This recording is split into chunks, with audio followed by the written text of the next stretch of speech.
जब हम खुद को स्वीकार करते हैं, खुद से प्यार करते हैं, तो दूसरों से हमें कोई समस्या नहीं होगी। यह है श्री भगवान का आज का चिंतन और अब कोयम्बटूर के चंद्रशेखर का चमत्कार। अगस्त 2016 में मेरी बहन मल्लिका ने अचानक अपनी बोलने की क्षमता खो दी।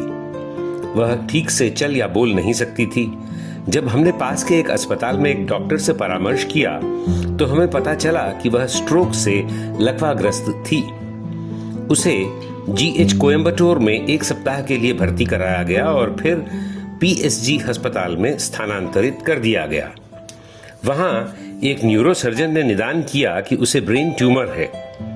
वहां से उसे ब्रेन बायोप्सी के लिए खोपड़ी पर एक छेद करके केएमसीएच में स्थानांतरित कर दिया गया।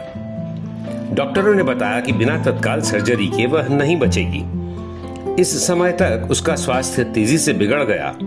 उसे अक्सर दौरे पड़ते थे, होश खो बैठती थी, गतिहीन हो गई थी, बिस्तर पर पड़ी हुई थी, आंखों की रोशनी चली गई थी, श्रवण बाधित हो गया था, स्मृति हानि। हमें नहीं पता था कि वह कितने समय तक जीवित रहेगी। हम उसे बेहद चाहते थे। इस छोटी सी उम्र में हमारा परिवार उसके संघर्ष को सहन नहीं कर पा रहा था।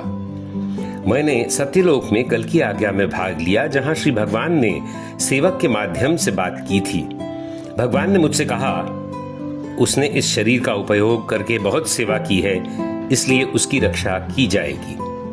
उसके बाद हमें त्रिवेंद्रम में स्नायिक विज्ञान के लिए एक अस्पताल के बारे में पता चला।